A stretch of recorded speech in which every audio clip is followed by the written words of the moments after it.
e aí eu toco o negócio. Ok, combinado. Vamos esperar mais 4 minutos, hein? 4:10, a gente começa? Pode ser? Pode ser, Pra mim, de tá acordo. bom, razoável. Aí, pessoal, quando começar, a gente vai pedir para todo mundo desabilitar os vídeos, né? Só deixar os expositores. E Mary vai fazer uma apresentação com um slide, alguma coisa? Você está sem áudio, Mary. Né? Vou mandar aqui. Mary, agora pode falar. Posso? Você está compartilhando a sua tela. Você vai fazer alguma apresentação? Senão como é que eu faço? Eu vou tirar para você. Diz que ela apertou sem querer. Pronto. Enfim, gente, então a gente vai pedir para todo mundo fechar os vídeos e também vamos fechar os áudios, tá? Para a gravação ficar ok. Oi, César. A gente vai poder ver durante a exposição essa gente bronzeada para mostrar o seu valor, entendeu? Não, isso que a Luanda falou, para quem também está chegando, todo esse conteúdo ele é registrado, né? Ele é gravado. Em breve vai ser disponibilizado para esse coletivo, para quem participa. Denise, Jacob, acho que a gente não se conhece, né? Já nos conhecemos. A Denise é assídua aqui nos diálogos. Minha colega, mas eu não tinha identificado de onde ela era. Agora ela botou aí que é da COP do UFRJ, é minha colega de universidade. Tudo bom, Denise? Vou sair, mas sou eu. Boa tarde, prazer. Tá certo. Bom, vamos lá, eu vou começar então só. Então, nós estamos aqui fazendo hoje a terceira sessão dos Diálogos Educação Popular e Cidadania. A iniciativa desses diálogos nasce da comissão local responsável pela organização do Encontro Internacional Educação Popular e Cidadania, Experiências e Desafios.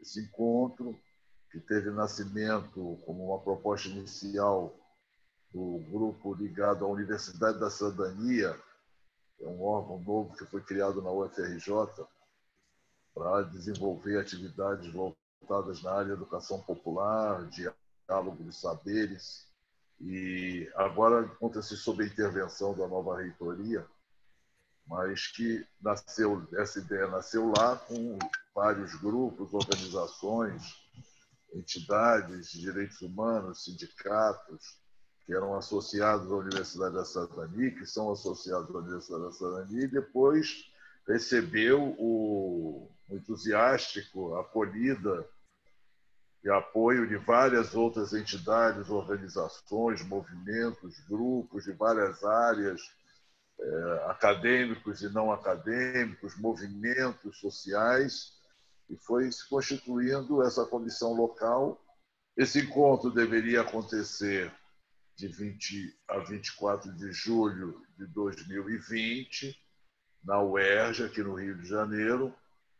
Em virtude da pandemia, a uma certa altura, nós vimos que era necessário suspender a realização do evento. Já havia vários inscritos, temos um site que acho que vocês já conhecem, mas que a gente daqui a pouco pode recolocar aqui, para os que ainda não conhecem, vou colocar o endereço aqui no chat.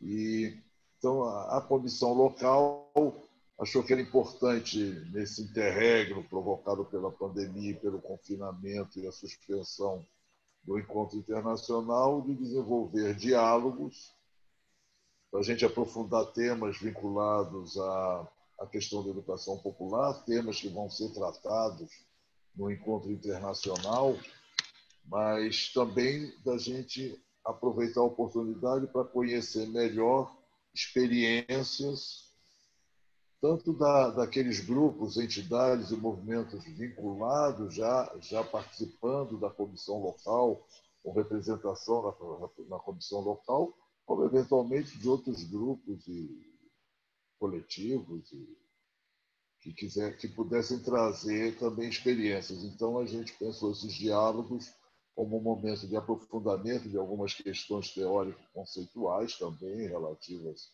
à questão da educação popular e das experiências concretas, tentando articular aí a famosa praxis, né? Teoria, a prática da teoria, a teoria da prática, enfim. Então, nós estamos agora na terceira sessão, nós tivemos a abertura disso há cerca de um mês atrás, quem a gente pode considerar como decano, né, da educação popular no Brasil, o professor Carlos Rodrigues Brandão. Nós estamos realizando isso a cada 2 semanas. Depois, a segunda sessão dos diálogos foi da Central Única dos Trabalhadores, a sua experiência de educação popular e formação política. E hoje nós chamamos a fase, talvez isso vai ficar claro mais adiante, parece ser uma das mais antigas entidades sobreviventes, né, atuantes na área da educação popular. Então, a conversa hoje é com a fase. A fase está participando, é integrante da Universidade da Cidadania e está participando desde o início da comissão de organização do encontro. O Aécio, que é o mais permanente representante da fase E nós pedimos, então nós vamos ter aqui hoje, o Aécio depois pode apresentar melhor, o Jorge Eduardo, que é a memória viva da fase, que foi durante 20 anos, 30 anos, pela quanto diretor executivo da fase, e hoje é seu assessor. E a Mary, que traz uma experiência mais, digamos assim, mais encravada no território, a experiência de Pernambuco. Então, passo a palavra agora para o Aécio conduzir. Vou só colocar aqui no chat o endereço do nosso site, para quem quiser visitar ainda não tiver ido. E agora desaparece. É melhor não colocar o endereço no chat, por uma questão de segurança do Zoom. Desculpa. Eles pedem para a gente não compartilhar. A gente pode depois compartilhar por e-mail. É melhor. Ok. Então, desculpa. Não colocarei. Mais uma vez, boa tarde. Sejam todos e todas bem-vindos a essa sala. E eu vou moderar as apresentações, o debate com os 2 colegas, o colega Mary, o colega Jorge, né? Trabalhamos juntos na mesma instituição. Para quem não conhece, todo mundo pergunta o que significa a FASE, né? Que é a Federação de Órgãos para Assistência Social e Educacional. É uma instituição de educação popular que presta assessoria aos movimentos sociais, coletivos, participa e atua, e participa e ajuda a constituição de redes, de mobilização e na incidência política também. É uma instituição que foi fundada em 1961 e, atualmente, nós atuamos em 6 estados do Brasil. Nós temos equipes atuando territorialmente no Pará, em Mato Grosso, Pernambuco, Bahia, Espírito Santo e aqui no Rio de Janeiro, a equipe que eu integro. E nós temos como referência causas, né? Que é o direito à cidade com justiça ambiental. A outra causa é a organização das mulheres como sujeitos de direitos, a promoção de justiça ambiental e defesa dos bens comuns e dos direitos territoriais, e a promoção da soberania da segurança alimentar e nutricional. Isso é um panorama geral, muito geral, que depois o Jorge vai desenvolver isso, e a Mary, certamente. Mas a ideia, seguindo a dinâmica dos diálogos anteriores, é de que a gente comece com Jorge Eduardo, ele vai fazer uma fala em torno de 15 minutos, passa para a Mary, mais 15, e depois a gente abre para o debate, onde as pessoas vão se inscrever no chat e podem, enfim, colocar pontos de vista, como podem fazer perguntas, enfim, está aberto para o debate. Então, vamos começar com o Jorge. Quando, sei lá, bater aí 10 minutos, eu sinalizo, a Luanda, vamos falar alguma coisa. Não sei bem como é que funciona, porque não adianta botar a plaquinha como nas reuniões face a face. A gente dá um jeito aqui, mas com 10 minutos a gente informa. Então, pode começar, Jorge.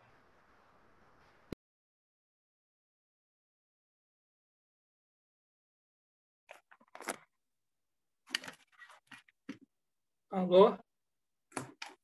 Estamos te escutando, Jorge. Tá ótimo. E está conseguindo ver também? Sim, estamos te vendo bem também. Ah, ótimo.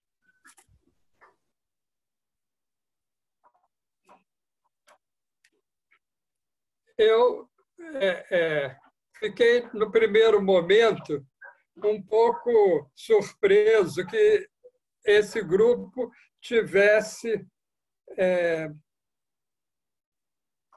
disposição, entusiasmo para falar sobre educação popular nesse contexto de crise de coronavírus, de crise de política, de polarização, de ameaça fascista, mas, enfim, eu acho que isso aí é bastante animador e eu me sinto mais estimulado a conversar sobre a trajetória da FASE como organização voltada para a educação popular.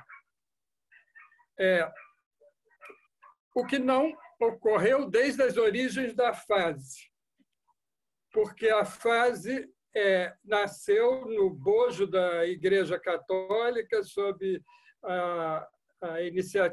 por iniciativa de um padre norte-americano, padre Leising, e isso num contexto no início dos anos 60, a FASE foi fundada em 61, contexto de Guerra Fria, contexto de atuação da Aliança para o Progresso, do John Kennedy aqui no Brasil, e com a abertura da Igreja Católica dos púlpitos para o padre Leising pregar e captar recursos, e ele fazia isso com o apoio do cardeal muito conservador, arcebispo do Rio de Janeiro, Dom Jaime de Barros Câmara, nos primeiros momentos.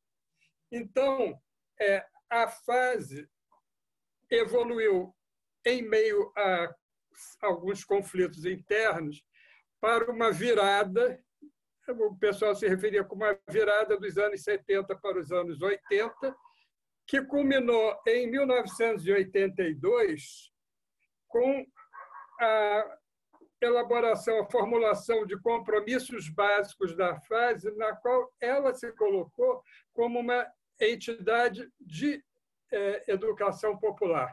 Então, a educação popular passou a constituir, vamos dizer assim, um elemento fundamental da identidade institucional da FASE.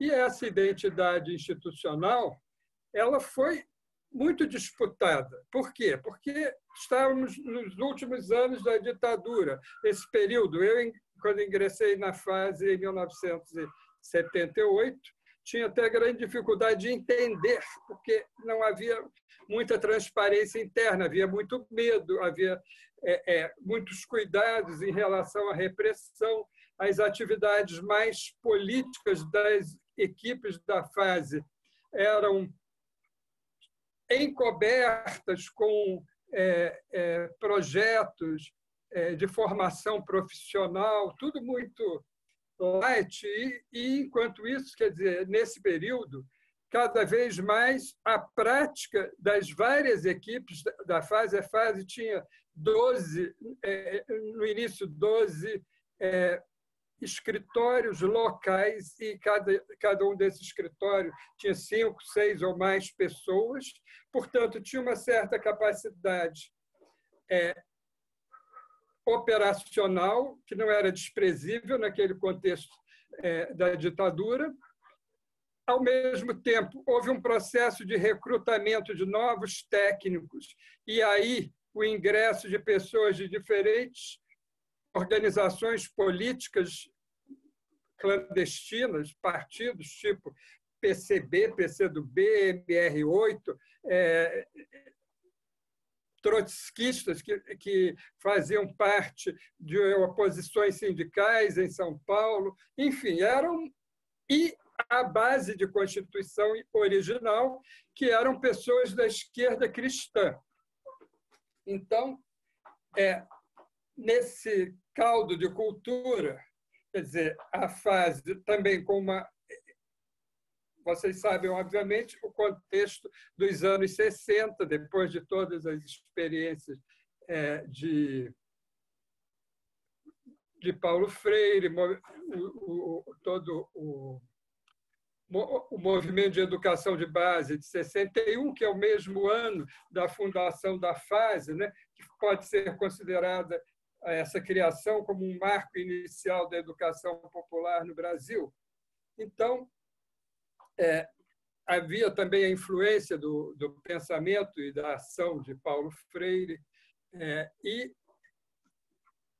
portanto, quer dizer, pouco a pouco, a educação popular foi sendo assimilada pela fase até se tornar um elemento central desses compromissos básicos da fase de 1982, onde, depois de muitas disputas internas, se chegou à conclusão de que a única maneira de a fase afirmar uma identidade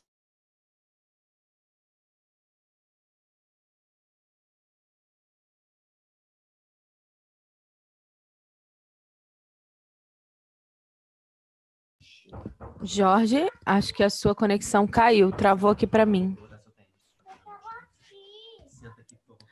Aércio, não sei se você quer fazer uma intervenção aí. Porque travou, né? Isso, caiu, acho que ele caiu.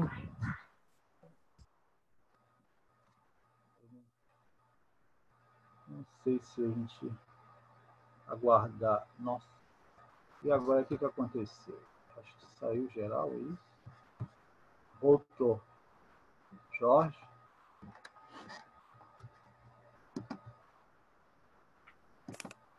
Jorge? Acho que ele está retornando. Jorge Eduardo? Sim. Você caiu. Caí quando? A sua conexão caiu. Você deve ter, se você seguiu falando, você deve ter falado mais uns 40 segundos sem a gente ouvir o áudio. E agora você está ouvindo? Muito bem. Então eu vou repetir o que eu estava dizendo. Eu estava dizendo... Alô? Estamos te escutando. Eu estava dizendo que nesse processo de definição dos compromissos básicos da fase, quando a fase se colocou como uma entidade de educação popular, houve disputas internas, não é? E houve, finalmente, um processo de se tentar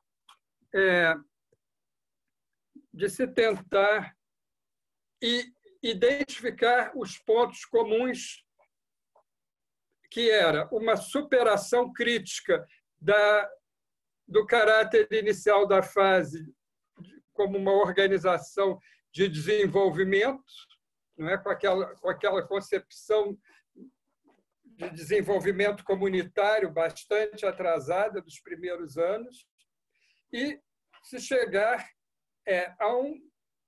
a afirmação de alguns valores, inclusive com alguns debates importantes em relação à questão da própria educação popular.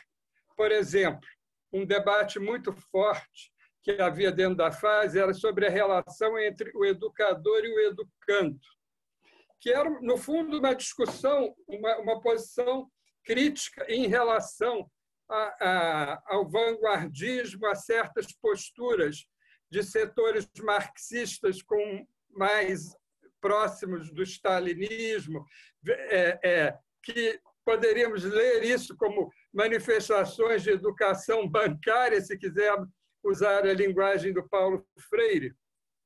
Mas também havia um certo autoritarismo da parte de muitos agentes de pastoral, que aí a coisa vinha revestida de outras características. Ou seja, muitas vezes você pegava um padre, um agente de pastoral, que não tinha distanciamento nenhum em relação aos grupos populares com os quais ele trabalhava, a ponto de confundir a sua orientação com a vontade dos grupos. Houve um episódio curioso lá em Cametá, onde a FASE teve durante vários anos uma equipe local, quando o padre falou para um agricultor que era preciso fazer alguma coisa em nome do sindicato. E esse agricultor respondeu: mas isso cabe à Assembleia do Sindicato decidir. Bom, isso acabou gerando uma crise das relações da FASE com a Diocese de Cametá e respingou até no financiamento que a FASE tinha na época da agência de cooperação alemã Miserior, que sempre exigiu o apoio, e exige até hoje, para nos apoiar, o apoio do bispo local. Quer dizer o seguinte: essa questão da autonomia em relação à igreja e em relação a essas organizações políticas era um problema com a qual a FASE tinha de lidar no seu cotidiano. Eu não sei quantos minutos eu já falei, mas acho que eu estou me aproximando dos 15. Então, eu queria mencionar que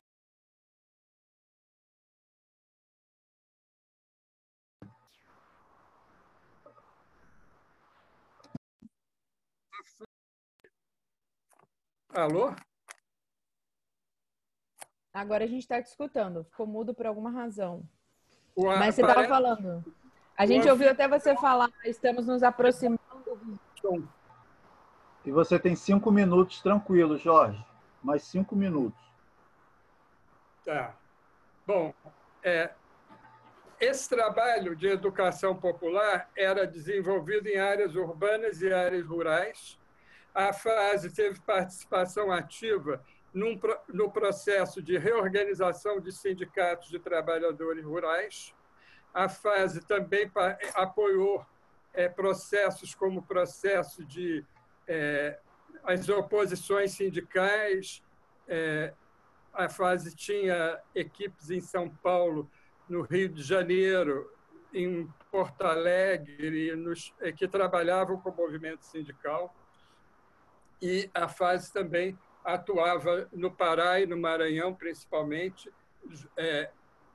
em áreas rurais. O trabalho que a FASE desenvolveu em Santarém foi muito trabalho de retomada do Sindicato de Trabalhadores Rurais.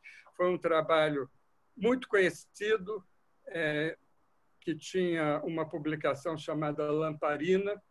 A FASE também criou, em 1976, a revista Proposta, que existe até hoje, embora nos últimos anos tenha sido publicada de forma mais esporádica. E a proposta surgiu como uma revista de sistematização de experiências de educação de base. Eu consultei os primeiros números da revista e destaco alguns conteúdos. Debate sobre significado da intervenção social, mudança, educação, participação, recuperação histórica da educação de base no Brasil, escolas radiofônicas, MEB, experiências de educação popular das equipes da FASE em Recife, Fortaleza, Porto Alegre, Belém, depoimentos e entrevistas de lideranças populares, como, por exemplo, os dirigentes da CONTAG e de lideranças políticas. E foi editado um suplemento do Carlos Rodrigues de Brandão, em 1977, da educação fundamental ao fundamental na educação. Muitas análises sobre os movimentos sociais emergentes, sobre o movimento de bairros, sobre o movimento operário e discussão da estrutura sindical, recuperação das experiências históricas dos comitês democráticos populares de Belém, em 1945, que tratava da relação entre organização popular e partido, o 5º Encontro Latino-Americano de Educação Popular, enfim, só para ilustrar um pouco como o trabalho da FASE se relacionava também com a reflexão sobre a educação popular naquele final dos anos 70 e início dos anos 80. Eu fico por aqui e depois, se houver tempo, alguém quiser algum esclarecimento, estou às ordens. Obrigado, Jorge. Você foi muito econômico. Você ainda tinha um crédito aí de uns 2 a 3 minutos. Vamos passar para a Mary, então.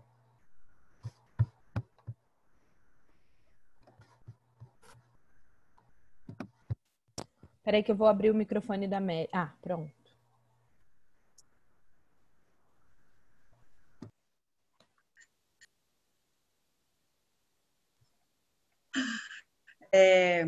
Eu sou Écio. Quando eu conversei com a Écio, como a gente iniciaria, ele pediu para mim fazer uma breve apresentação de quem sou eu.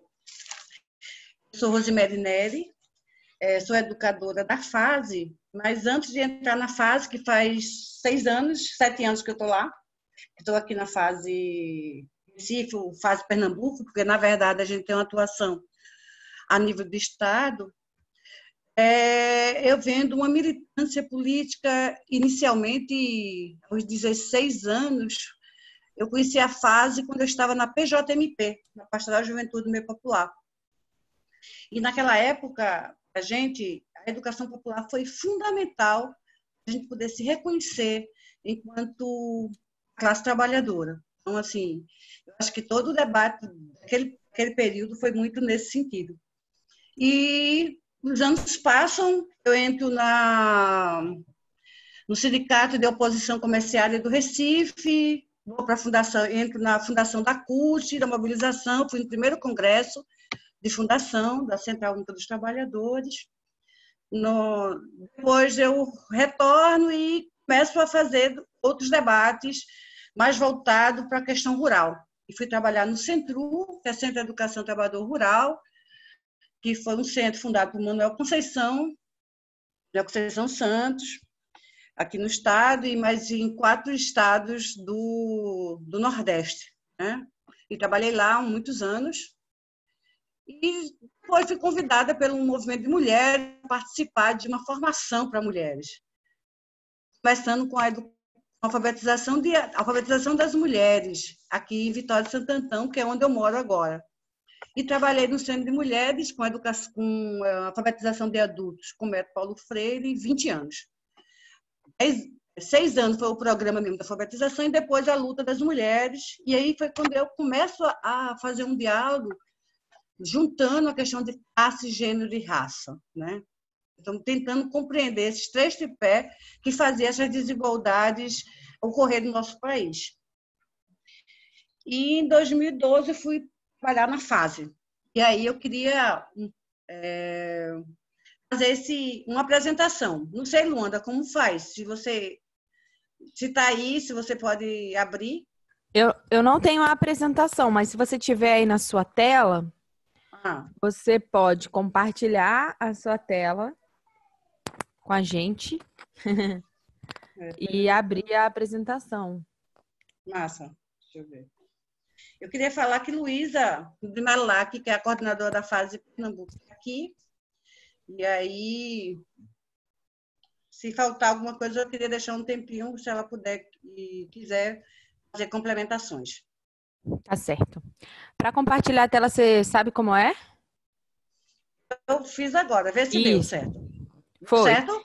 Ah, que massa. Deu, só que não tá aparecendo... Ah, pronto. Agora tá aparecendo pra gente. Aí depois só coloca em tela cheia, que acho que vai ficar melhor pra todo mundo ver. Tela cheia. Não, tenta dar um F5. Ou então apertar uma tacinha que aparece lá embaixo na sua tela. Ah, tô vendo. Gente, eu peço desculpa aí, viu? Para mim é tudo muito novo. Tá fazendo essa apresentação, eu sempre trabalhei vendo as pessoas, olhando, tocando. E para a gente esse está sendo um momento de muito desafio também, né? Eu comecei colocando que o que dá grandeza às universidades, eu pensei um pouco dessa discussão que se tem muito, do que a universidade tem que oferecer e o que a gente não pode negar a importância dela, né? Mas também não pode se negar a importância fundamental da participação popular na construção do conhecimento. E eu acho que essa frase de Florestan, ela coloca muito bem disso, sabe? O que elas produzem e que a gente pode utilizar, né? Que a população possa utilizar dela, e não seja uma questão só de construir conhecimento para dentro, mas também construir esse conhecimento a partir do que tem de fora.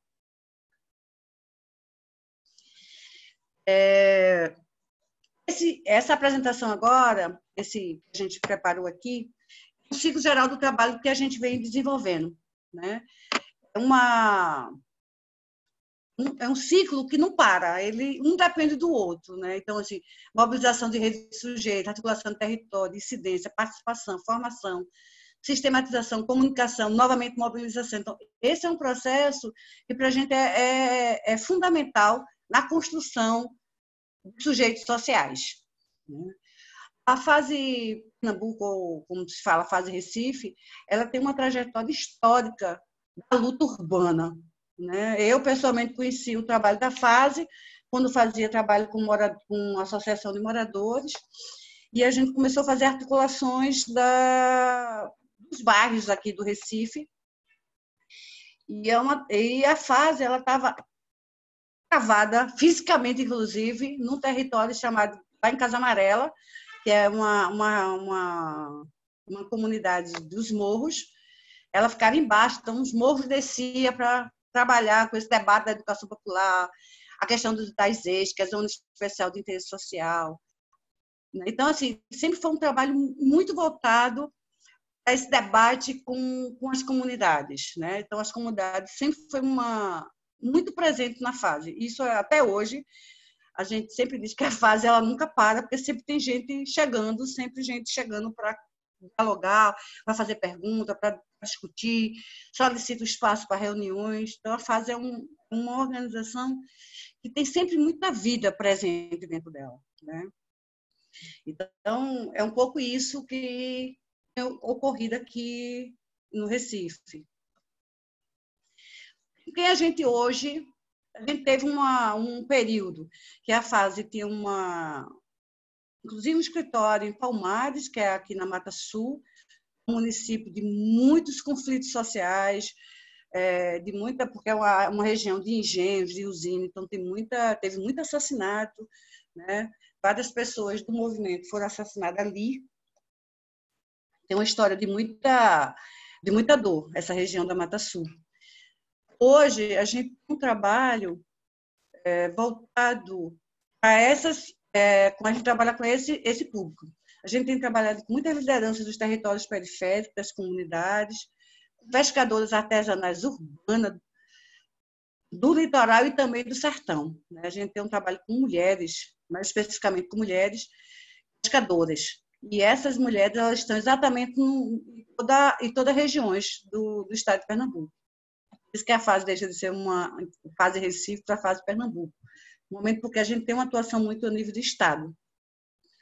Tanto com as pescadoras, como também com as trabalhadoras na fruticultura irrigada, que é um outro processo super, super complicado, porque lá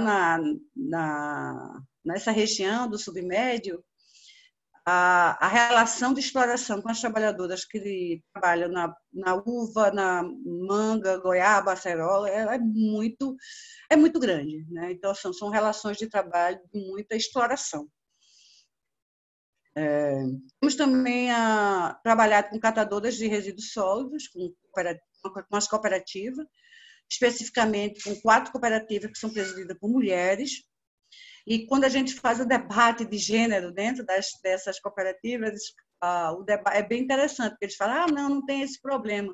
Mas em outro momento, em outro debate, a gente fala, mas os homens do Movimento Nacional de Catadores acham que as cooperativas que são dirigidas por homens são mais ágeis, as mulheres são mais lentas. Então, tem um debate aí de gênero que é bem interessante ser dialogado e que não vou ter tempo de poder estar trabalhando todos os aspectos. E temos aqui também muito trabalho com as mulheres das comunidades, com as várias juventudes aqui do Estado. E temos parcerias também com diversos movimentos, com coletivos, grupos, fóruns, redes e articulações. Especificamente, nesse momento, a gente tem feito muitas ações de solidariedade e também de incidência política nesse momento de pandemia.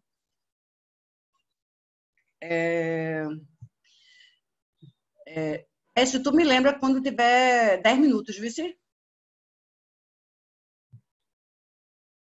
Vocês estão escutando? Estamos escutando. Estamos escutando, tá. Então, assim, o que é que a gente tem, a gente considera com perspectiva da educação popular em Pernambuco? O que a gente tenta fazer, né? Primeira questão isso aqui não é uma ordem, viu, gente? Isso não tem uma ordem específica, primeira, segunda, mas, assim, escrever tem que colocar um primeiro, né? Então, seria fortalecer os sujeitos populares a partir da emancipação e do seu próprio aprendizado. Porque isso é uma base da educação popular, né? A gente poder valorizando isso e fazer essa emancipação. Então, a gente acredita que e fazendo isso, a gente fortalece os sujeitos. Uma outra questão importante que seria a compreender lugares de opressão e de subordinação para se tornarem sujeitos. Então, esse debate de classe e de gênero e de raça, ela perpassa toda essa discussão, a gente poder compreender qual o lugar nosso que a gente está de opressão e de subordinação, né? Então, essa é a segunda questão que eu coloco como fundamental nesse processo da educação popular. A valorização dos territórios e saberes dos indivíduos e dos grupos, garantir a participação no processo de desenvolvimento das atividades, do planejamento, facilitação e metodologia. Esse a gente tenta fazer com todos com quem a gente está trabalhando. As pessoas participam desde o planejamento à avaliação da ação, né? Inclusive colocando sugestões de pessoas que possam fazer o processo de facilitação, construção coletiva da metodologia melhor. Um outro ponto que é ampliar a capacidade de escuta. Normalmente a gente tem muita de estar falando, de falar. Fazer esse exercício e ampliar a capacidade da gente fazer essa escuta das pessoas é um exercício importante no processo de construção coletiva. A outra questão que é o reconhecimento das diversidades. A gente tem que compreender que somos diversos e, por sermos diversos, não vamos ter questões importantes, mas diferentes, de níveis diferentes, e as especificidades também, né? Compreender a educação como um processo de formação. 10 minutos, tá, Mélia? Massa, vou correr um pouquinho. Promover a linguagem adequada, possibilitar a compreensão, porque uma questão que as pessoas falam muito, antigamente, quando se tinha muito comício, aquela pessoa fala muito lindo. Sim, mas o que é que ela falou? Eu não sei direito. Ela fala muito bonito, umas palavras bem difíceis. Então, assim, a gente está podendo rever a forma com que a gente está falando esse diálogo direto com a população.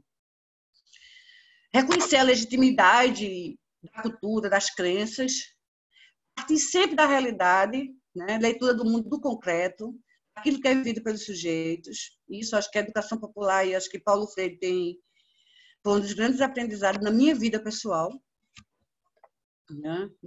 De poder me compreender como pessoa, valorizar sempre que possível processos, equilíbrios e resultado, resgatar a utopia, o sonho, a diversidade. É fundamental as pessoas poderem sonhar para poder mudar, porque quando a gente perde o sonho, a gente não tem mais sentido a vida, não tem mais sentido mudar, a luta pela mudança. A gente vai se apagando, se acolhendo e ficando parada, né? Então, a gente precisa sonhar para poder ter desejo de lutar. Só para finalizar, eu acho que essa parte finaliza bem, a gente considera num trabalho que a gente vem desenvolvendo aqui na fase, que é a afirmação das capacidades e potencialidades dos sujeitos, integração dos diferentes saberes nos processos, valorização da identidade do sujeito, o contexto de vivência da pessoa, seus sentidos, seu corpo e suas experiências, mas também relacionar o outro, a sociedade, as relações sociais. O poder das pessoas e de seus coletivos e organização. Isso fortalece para as pessoas poderem lutar. Outra questão que para a gente é cara, que é a questão da pedagogia feminista. E para enfrentar a superação da desigualdade, a questão de gênero, raça, classe e geração, tem que estar muito afiadas, muito ligadas, certo? E ter essa dimensão da questão de raça, da ancestralidade, da identidade, da resistência. Outra questão é a perspectiva territorial e socioambiental, que seria o modo de vida, os vínculos, a organização coletiva, que tem tudo a ver quando a gente fala do bem viver, do direito à vida, do direito à cidade, do direito na cidade, do direito à cidade, né? Então, assim, essa é uma questão que para a gente também é muito valorizada. Só queria finalizar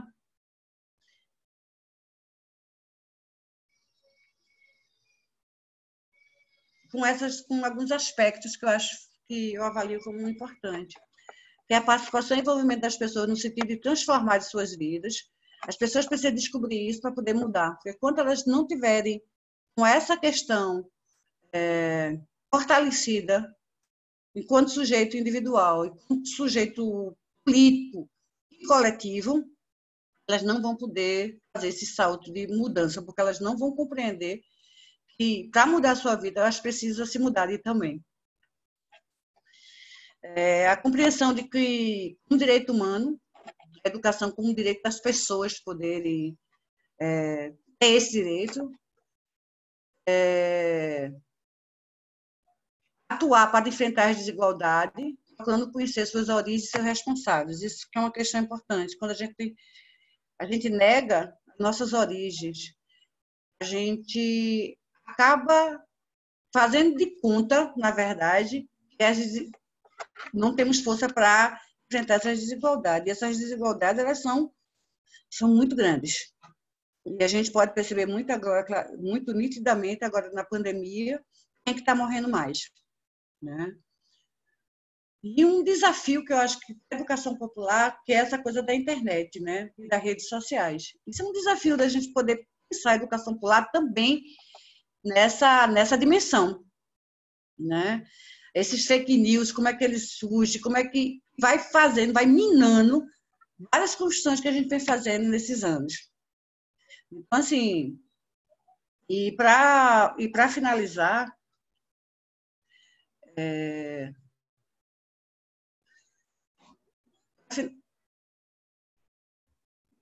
eu não consigo fechar. Eu vou fechar para você, Mary, pode deixar. Massa. Assim, eu queria só para finalizar, e aí eu queria ver se Luísa também teria alguma coisa que pudesse complementar em relação à ação.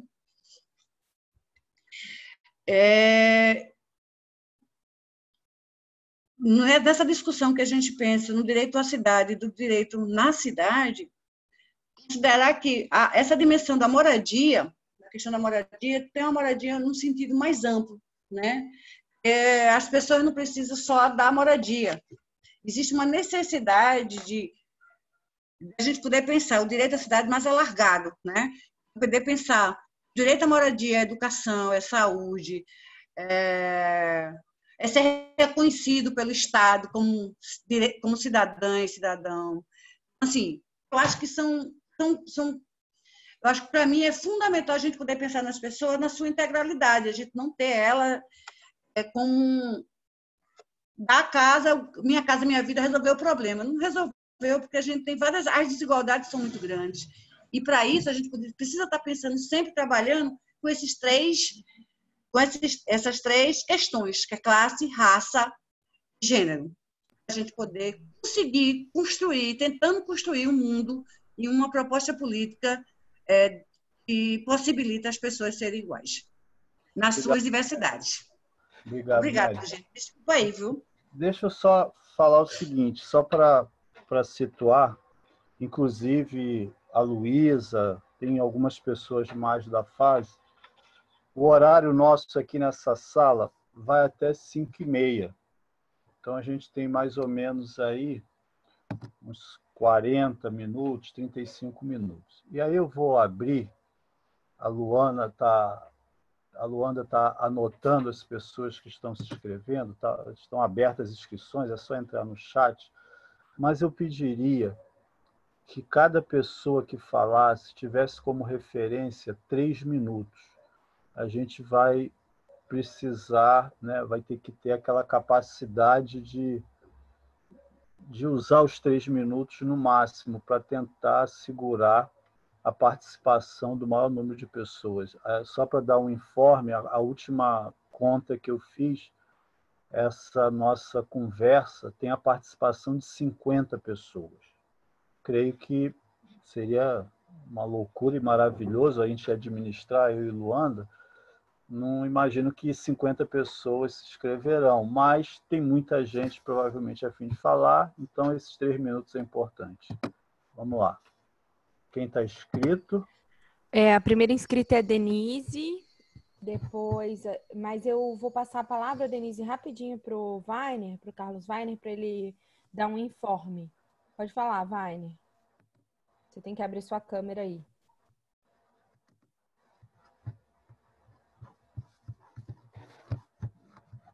Weiner.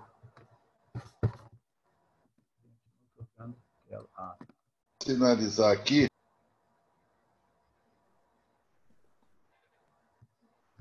Está sem áudio, Weiner. Weiner, você abriu e fechou. Desculpa, talvez eu que tenha... Deixa eu abrir de novo.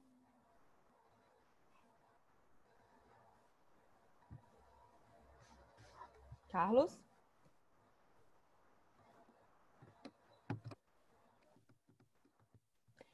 Eu não consigo abrir seu áudio por alguma razão. Deixa eu mandar Weiner. Pronto, agora está aberto. Estão me ouvindo agora? Sim, agora estamos. Não, só queria...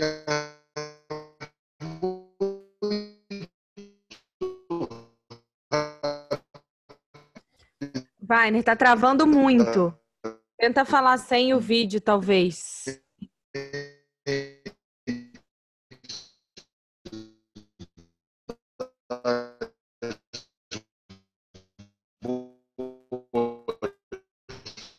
Vindas aqui, a maioria melhorou? Agora melhorou. Tenta de novo, que a gente não conseguiu. Tá. Só queria sinalizar a presença entre nós hoje aqui do Pierre Voirin, é um companheiro nosso, francês, que integra a Comissão Internacional de Organização do Encontro Internacional Educação Popular e Cidadania. O Pierre é um dos coordenadores, dirigentes de uma organização, de uma rede internacional chamada Universidade Internacional Terra Cidadã. Então, só queria sinalizar, ele não é muito bom em português, é melhorzinho no espanhol, mas está aqui nos seguindo. Então, bem-vindo, Pierre. É um prazer ter você aqui conosco. Pronto, só isso, gente.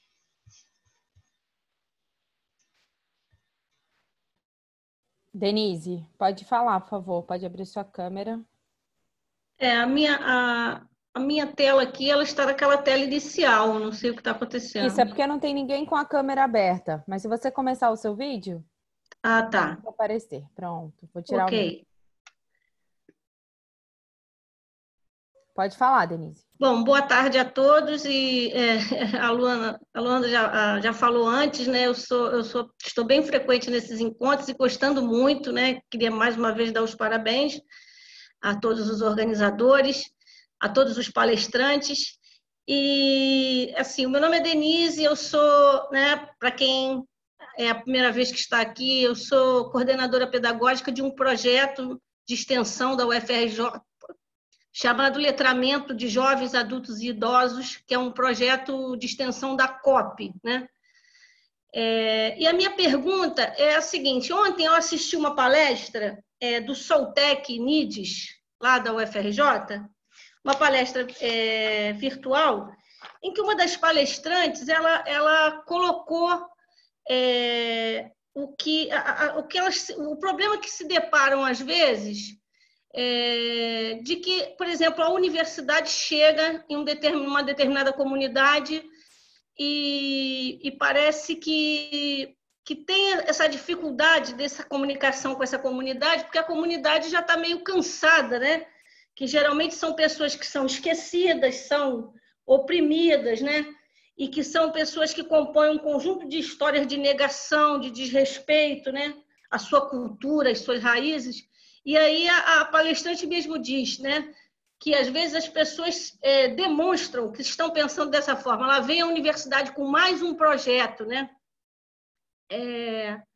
Então, eu gostaria de perguntar ao pessoal da FASE como é que é esse contato inicial, quando eles iniciam algum trabalho em algum local, com algum grupo, de que forma que esse contato se dá e qual é a receptividade, né, da proposta de trabalho de vocês para essa comunidade, para esses grupos dos quais vocês atuam e trabalham. Obrigada e parabéns mais uma vez. Obrigada, Denise. Agora, Aécio, eu acho que a gente pode fazer um bloco de perguntas, né? E depois o pessoal vai... Perfeito. Vamos fazer um bloco de 3 perguntas. Tá ótimo. Então, agora, Luiz Eduardo. Luiz, você pode abrir a sua câmera para a gente.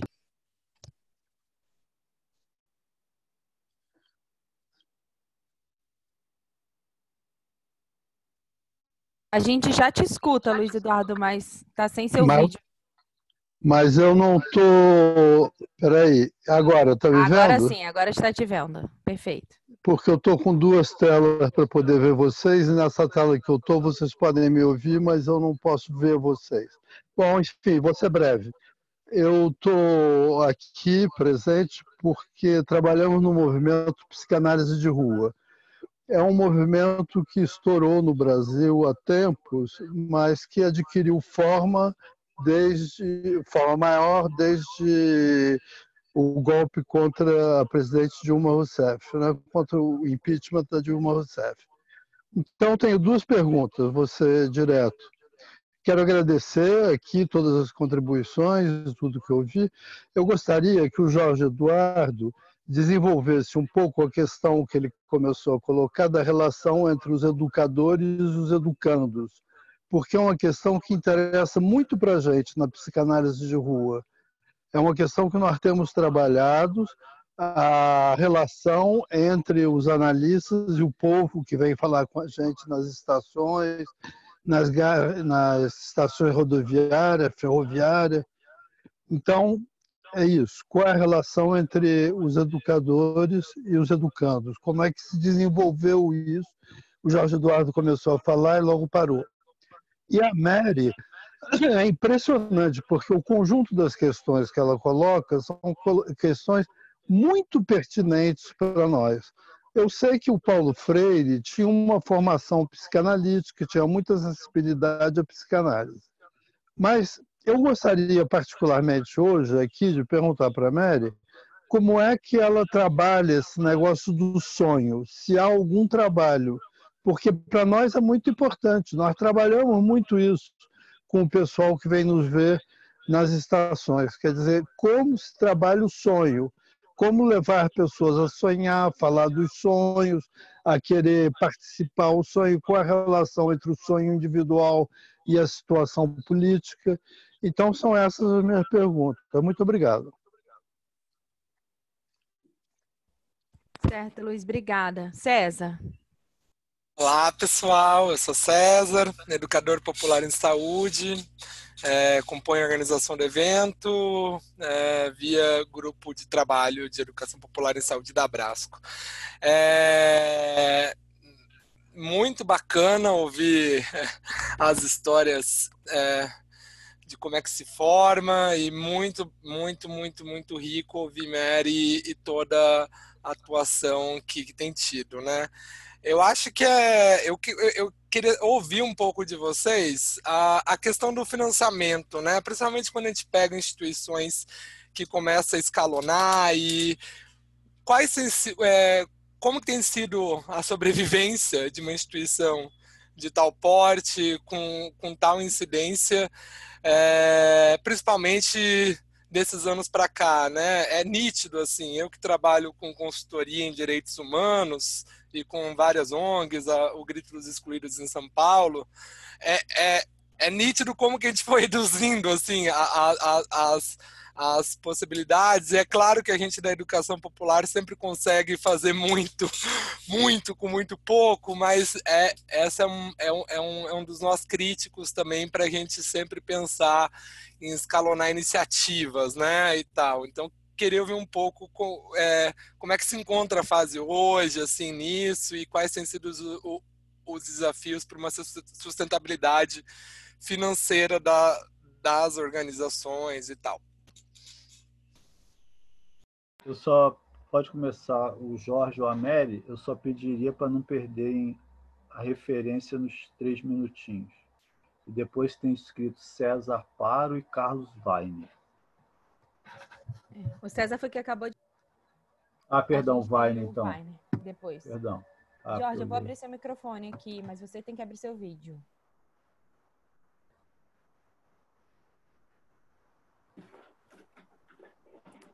Sou eu? Isso, a gente te escuta. Bem, não sei quem quer responder primeiro, se você ou a Mary. Pode ser o Jorge, depois eu falo. Tá. Jorge, se você puder abrir seu vídeo, é melhor que a gente pode te ver enquanto você responde. Como?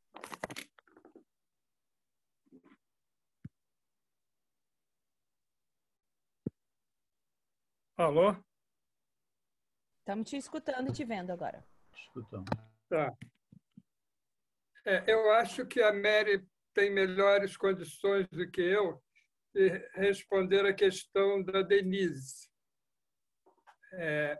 Embora eu acho que no trabalho da FASE, nos últimos anos também há resistências, e isso às vezes tem muito a ver com essa questão sobre o lugar da fala, não é?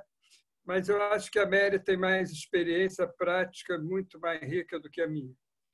Com relação a essa questão que o Luiz Eduardo colocou, quer dizer, quando eu mencionei essa questão dessa relação, é porque a FASE incorporou a proposta de educação popular no final dos anos 70, na transição dos anos 70 para os anos 80, e, como eu falei antes, num contexto de disputa interna entre técnicos, entre militantes, que vinham de diferentes vertentes políticas, e muitas vezes com práticas bastante incompatíveis com o sentido da educação popular. Por isso que está dito lá nos compromissos básicos da FASE. A FASE julga incompatíveis com a sua proposta de educação popular toda manifestação de golpismo, de autoritarismo, de manipulação dos grupos com os quais trabalha. E uma outra questão que eu acho importante é enfrentar as ilusões acerca da neutralidade, o que a gente, na época, chamou de neutralidade do agente no seu relacionamento com os educandos, que oculta, por vezes, uma relação autoritária entre, vamos dizer, o educador e o grupo com o qual ele atua. Isso eu já disse antes, era muito frequente no caso de certos agentes de pastoral, mas a nossa compreensão era que, se não houvesse uma consciência de que nessa relação há relações de poder, isso podia, vamos dizer assim, dar margem a uma postura autoritária, oculta até para o próprio agente. E uma palavra para o César: a questão da sustentabilidade financeira é um problema crescente para as ONGs, o que muitas vezes faz com que a nossa estratégia de atuação sofra desvios em função da lógica de projetos aos quais, na qual, se a gente não embarca até certo ponto, se torna muito difícil a manutenção de uma instituição do porte da FASE, embora não seja uma instituição tão grande assim. Né? Eu vou começar pela pergunta de Denise. Quando a gente chega numa comunidade, a gente tem vários fatos, que eu acho que aí é uma coisa importante, inclusive, de discutir com as universidades, porque o que acontece? Às vezes, a universidade, a gente tem vou dar um exemplo bem nítido, é a questão de swap. Chegam os estudantes para fazer os estudos, o impacto de swap na vida dos pescadores, pescadoras e agricultores familiares, e depois não traz esse resultado. Isso, logicamente, deixa a comunidade muito chateada, porque ela serve como estudo, mas não tem nem a devolução desse estudo. Desculpa. Então, a gente da FASE é fundamental, ao chegar numa comunidade, fazer a gente foi convidada, por exemplo, para esse trabalho com as mulheres da fruticultura. Então, ao chegar na comunidade, a gente se apresenta, faz a escuta e trabalha a partir do que elas estão levantando. Então, isso é importante, né? E também fazer com que elas se sintam respeitadas pelo que elas estão trazendo para nós. Que tudo que elas coloquem nessa escuta que a gente faz é considerado na programação e no trabalho. E a gente vai construindo com elas, é aquilo que eu falei antes, que a gente faz o processo, não é um processo de fazer no escritório, lá da FASE, e levar para os territórios, mas sim construir com as pessoas dos territórios. Isso faz com que seja uma relação diferente. A gente tem ações junto com a universidade e a gente tem dialogado muito sobre a importância da universidade não ter essas pessoas só como um grupo de estudo, como um grupo de casos, mas que faça com que essas pessoas participem desse processo, né? E isso faz com que a relação seja uma relação respeitosa, né, de construção de conhecimento de ambos os lados, científico, acadêmico, mas também o popular e a realidade das pessoas. É isso que a gente tem feito nessas ações aqui no Estado e em todas as unidades da FASE. Acho que é exatamente isso. A pergunta de Luiz Eduardo sobre a questão do sonho, eu acho que está exatamente na forma com que a gente faz, né? Então, a gente trabalha muito a partir de afetividade. Na minha compreensão, educação é um ato de amor, né? É um ato onde eu me envolvo com essas pessoas. Eu não sou simplesmente uma pessoa que vou lá fazer algo e volto. Eu estou sempre com as pessoas nessa construção. Então, é uma construção coletiva. Então, envolve muito respeito e compartilhamento. E, basicamente, a afetividade permeia essa relação, né? Então, as pessoas se sentem acolhidas. E esse acolhimento a gente vai construindo espaços usando dinâmicas, técnicas, músicas, jogos. E as pessoas começam a compreender que elas têm o direito de sonhar. Quando elas começam a ter sonho, aí sim a gente pode, de fato, construir lutas, incidência política e tudo mais. Acho que isso, o respeito, o acolhimento, a solidariedade faz com que as pessoas possam voltar a ter sonho. E aí, com esse sonho, a gente possa traçar estratégia de política, de incidência e quem sabe, né, da revolução tão esperada na vida nossa. Espero que tenha respondido. Obrigada, Mary. Antes de passar para o Wagner, eu queria aproveitar e já te pedir a apresentação que você fez aqui para a gente poder compartilhar com o pessoal, que já tem algumas pessoas pedindo. Então, se você tiver, seria interessante para a gente poder compartilhar todos os materiais, né? Wagner, Wagner. você faz, né? Isso, pode me enviar que eu compartilho com todo mundo. Obrigada. Okay. Carlos. Espero que funcione. Bom, está funcionando.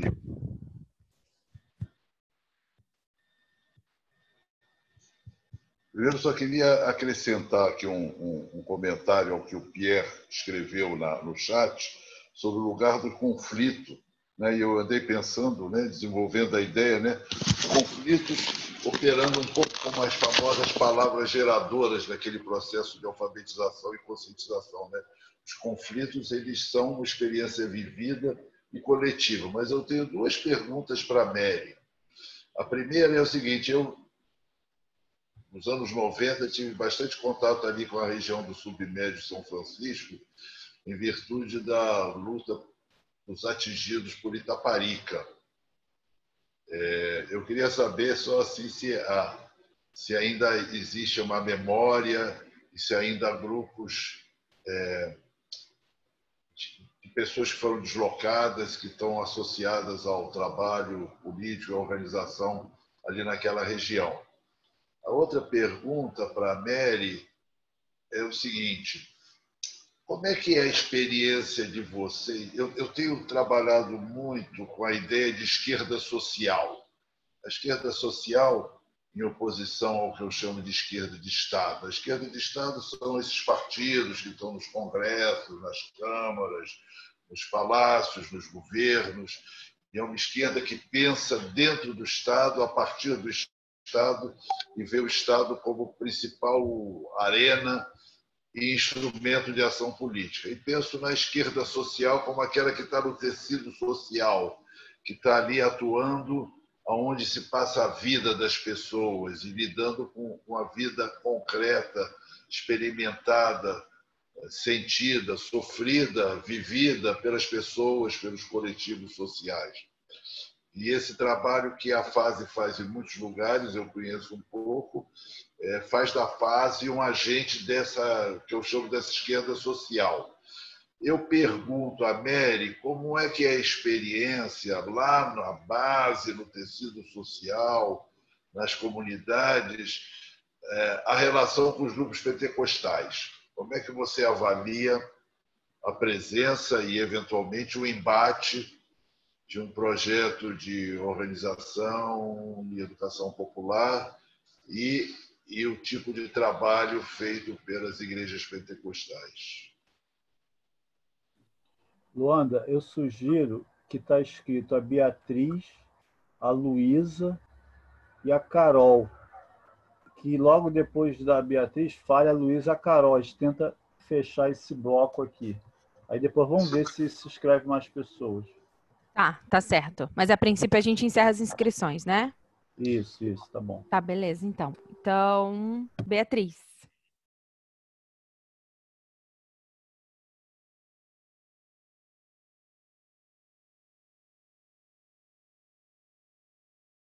Ela está com o áudio desligado. Oi. Oi. E agora? Estamos te ouvindo. Então, boa tarde a todo mundo. Eu sou professora de História da UERJ e também pertenço à Universidade da Cidadania. O meu núcleo de pesquisa se chama Comunidade de Estudos de Teoria da História. E eu gostaria de perguntar para vocês, especialmente para a Mary, qual é a noção de emancipação que os sujeitos populares têm quando vocês trabalham com eles no território? Porque uma coisa é a gente definir o que seja emancipação, mas como é que os próprios sujeitos com quem a FASE trabalha veem para eles e como é? É isso aí. Certo, obrigada, Beatriz. Agora, Luísa.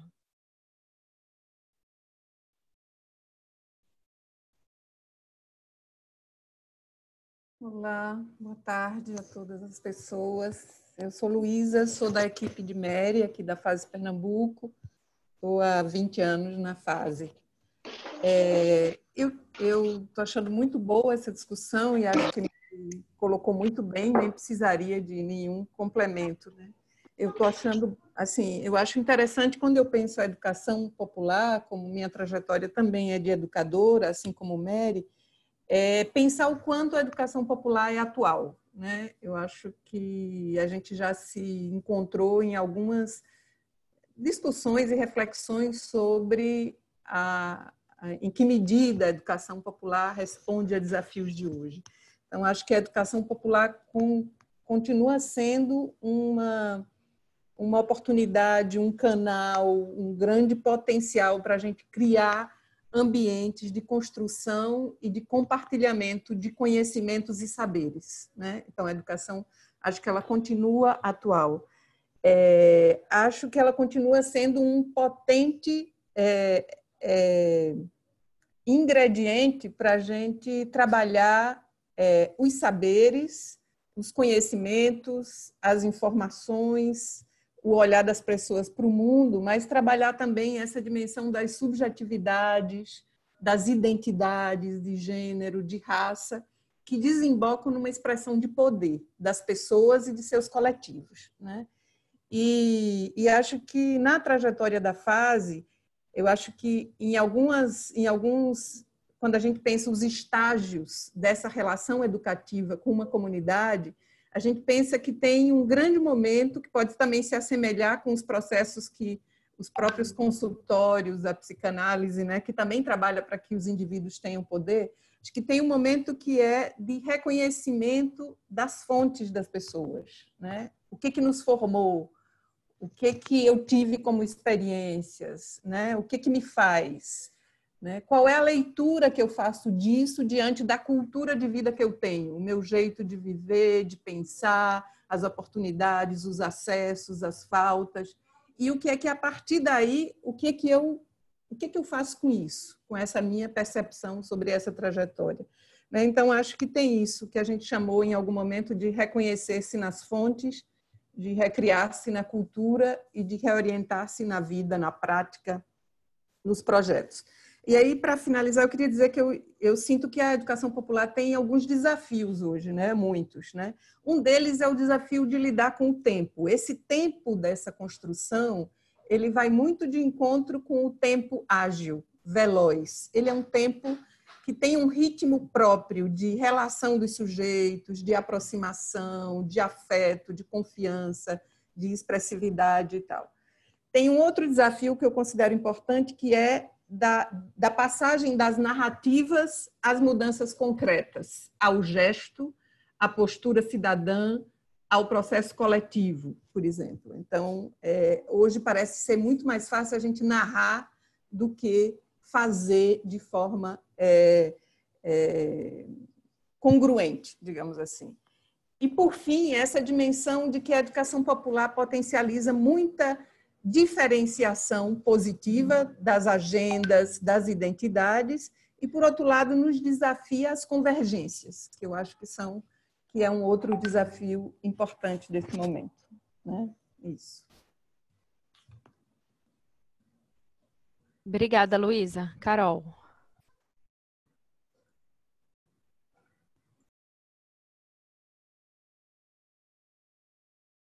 Oi? Pode falar.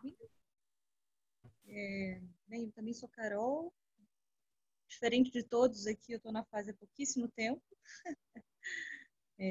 Eu queria fazer uma pergunta, Mary, tentando refletir um pouco, Mary, de quem são esses sujeitos da educação popular que você trabalha? Muito a fala da Luísa até me ajudou aqui, porque ela termina falando um pouco dessa característica, né, da educação popular, que potencializa as diferenciações e a nossa dificuldade de convergência. Por que eu estou fazendo essa pergunta? De quem são os sujeitos? Porque aqui no Encontro de Educação Popular, que a gente está organizando, a gente está tentando, né, construir um espaço que seja capaz de mobilizar esses diferentes sujeitos para estar conosco, para debater, para seguir. E eu acho que a gente precisa olhar para quem são esses sujeitos hoje. Porque a história que o Jorge Eduardo nos conta e os sujeitos que eu, você e todos nós aqui trabalhamos são outros. Então, eu queria que se você conseguir, né? Quem são esses sujeitos aí? Só isso. Tá certo, Carol, obrigada. Aécio, com você agora. Não sei quem vai falar primeiro, se Jorge, se Mary, se você. Acho que podia agora inverter, falar a Mary. Aí eu não sei, Luanda, aí por conta do tempo, nós encerramos as inscrições, são 5h22, que cada um deles, na ordem, Mary e Jorge, pudesse aí ter como referência 5 minutos cada. É possível? E as finalizações, né, evidente. É sim. Acho que tá. Tranquilo? Tempo. Então tá, vamos lá. 5 minutos, Mary, 5 minutos depois para o Jorge. Ok. Não vou gastar isso tudo, não. Vou economizar agora, feito o Jorge. A pergunta na verdade, não é uma pergunta de Castro. Quer saber como é que está a luta lá de Itaparica, de atingido por a barragem de Itaparica. As pessoas, foi feita a outra cidade, né, próxima à barragem, as pessoas estão lá, a luta deles agora e delas é muito voltada dentro do próprio sindicato. Dá uma tristeza grande quando você chega naquela região do alto, que você vê a torre da igreja, mas as pessoas continuam lutando pelo direito, né? Isso, a gente vê muitas essas pessoas lá no sindicato, nas colônias de pescadores, né? A gente teve esse projeto de pescadores, a gente encontra as pessoas que foram atingidas pela barragem, e ainda a dor de ter sua terra sendo invadida pela água, né? Então, acho que isso ainda é muito forte lá. Em relação à segunda questão que o Carlos coloca, né? Quando é que acredita que as mudanças ocorrem nas pessoas, para mim, muito forte é quando elas... e essa relação com os grupos pentecostal, a gente tem vivenciado muito isso. A gente tem regiões que tem muitas pessoas evangélicas e que tem esse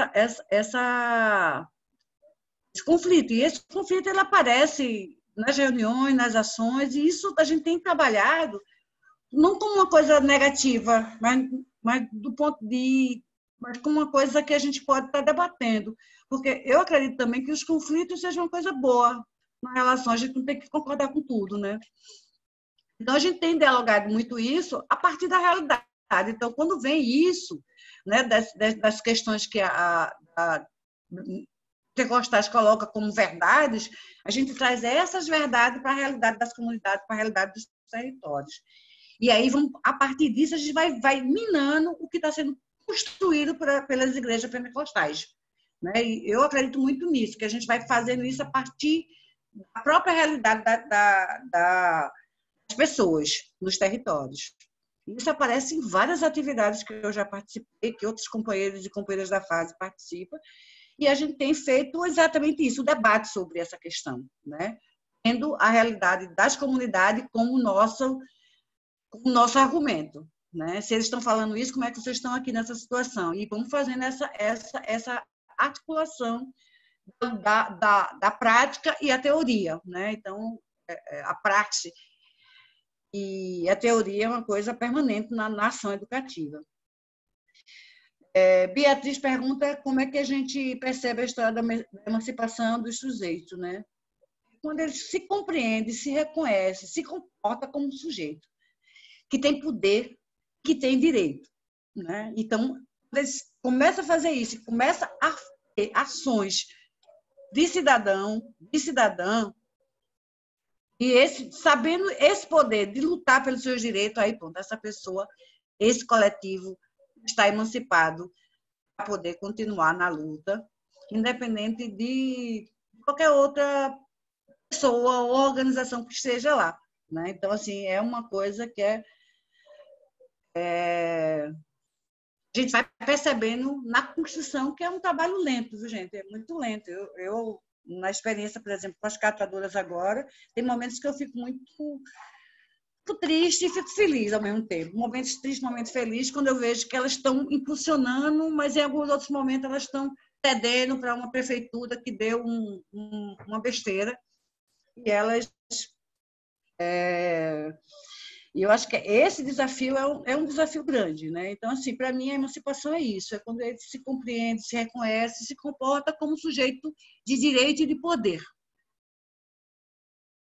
Em relação à questão que Carol levanta, quem são esses sujeitos sociais?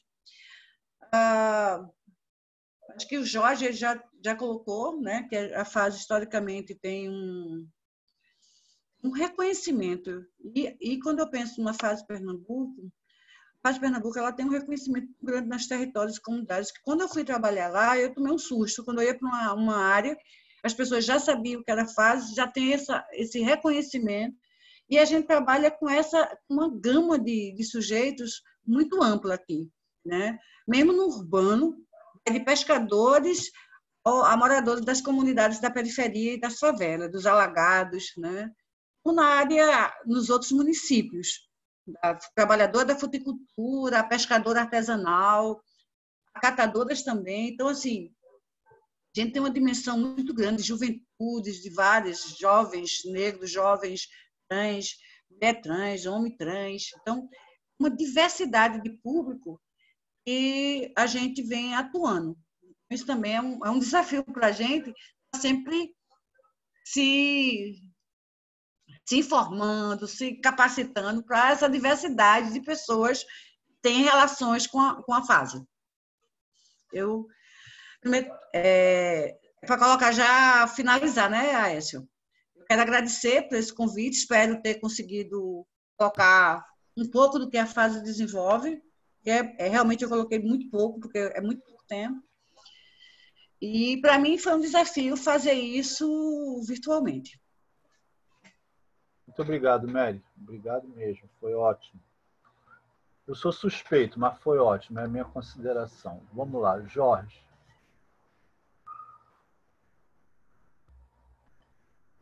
Bom, eu acho que tem pouco tempo. Eu vou me limitar a dizer o seguinte: eu acho a questão que a Carol colocou bastante pertinente.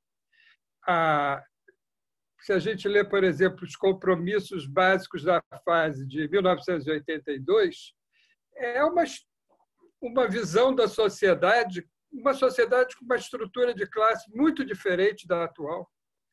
Hoje, eu acho que fala-se muito atualmente em fragmentação dos movimentos sociais, dos sujeitos populares, e eu acho que, de fato, para prosseguir, para realizar um trabalho digno desse nome de educação popular, é preciso uma reflexão, uma atualização da nossa percepção de quais são os sujeitos com os quais devemos trabalhar, estamos trabalhando. E eu tinha feito um PowerPoint sobre a questão dessa trajetória da fase da educação popular, que terminava com a seguinte pergunta: por que nos últimos tempos temos falado tanto em resgatar as experiências de educação popular? Estará implícito nisso que, durante um certo período, houve um abandono da questão da educação popular? Por exemplo, se eu penso na própria intervenção da fase, nos últimos anos, investimos muito na incidência sobre as políticas públicas. Será que essa opção, o trabalho com redes, com fóruns, com organizações mais complexas, foi feita em detrimento de um trabalho de educação popular no sentido original desse trabalho? Não vai dar para nós discutirmos isso aqui agora, mas eu acho que, na continuidade desse ciclo de debate, é uma questão que eu deixo aí no ar para ser retomada. E agradeço muito o convite, achei muito interessante esse debate. Obrigado, Jorge. Luanda, como é que a gente faz? Eu fecho. Você podia encerrar, eu acho. Tá, então tá. Primeiro, mais uma vez, eu falei que eu sou suspeito, que eu sou educador popular. Você podia abrir seu vídeo pra gente só. Pra tá, peraí. Você fala. Eu falei lá... Oi, Jorge. Aécio, você me dá só uma palavra, só um minuto? Sim. Eu queria aproveitar que estamos todos aqui para convidar todos para o próximo diálogo, que será no dia 26, terça-feira, às 16 horas, como hoje. Nós vamos ter uma apresentação da experiência do pessoal da área de saúde, do Grupo de Trabalho de Educação Popular em Saúde da Abrasco, da Articulação Nacional de Educação Popular e Saúde também, pessoal da área de saúde. Então, nós já estamos agendados para o próximo dia 26, com essa turma. Então, estamos todos convidados para a gente ouvir e discutir com o pessoal da área de saúde a experiência deles na área de educação popular. Só isso. Um abraço. Foi maravilhoso hoje. Obrigado, Wagner. Eu ia falar isso, ia complementar, eu ia inverter. Primeiro, falando que eu sou suspeito, todo mundo já sabe aí pela apresentação, que eu sou integrante, sou educador da FASE, mas eu gostei muito, gostei também dos anteriores, eu acho que os próximos serão muito interessantes, é sempre bom esse debate, a gente está fazendo essas reflexões a partir da prática, né? Dos coletivos, das instituições de educação popular, das instituições, enfim, nessa relação academia e educação popular. E agradecer a participação de todo mundo, né? Foi muito legal, foi um número de participantes interessante, 50 pessoas. Isso é sempre bom, isso mostra, é um bom indicativo de que estamos num bom caminho, né? Preservar esses debates e garantir essa agenda com regularidade. Isso é importante, então, muito obrigado. Agradecer a Luanda, o pessoal da Abrasco, na pessoa da Luanda, que assegura sempre essa sala do Zoom que a gente pode estar participando. Muito obrigado, e é isso.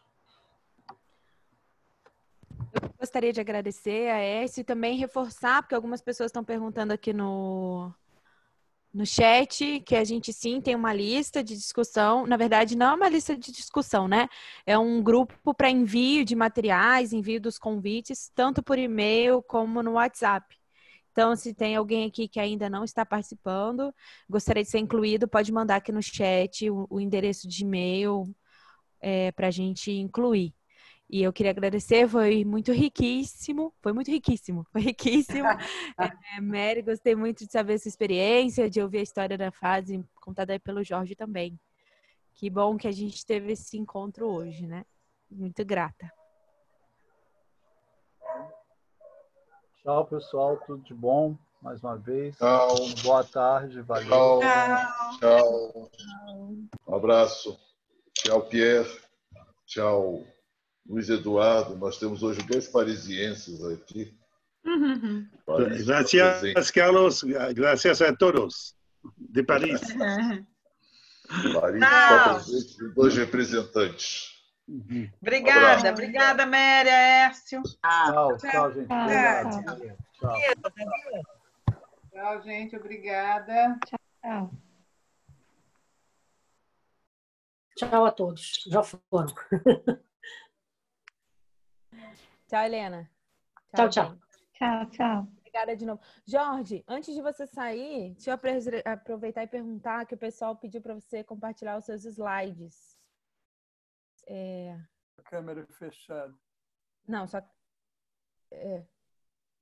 Na verdade, você tá com vídeo e som pra gente. Pra mim, que agora quase todo mundo... Ah, não. Ainda tem gente. Jorge?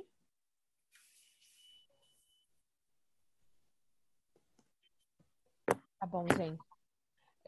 Vou pedir depois pro Jorge mandar pra gente o material.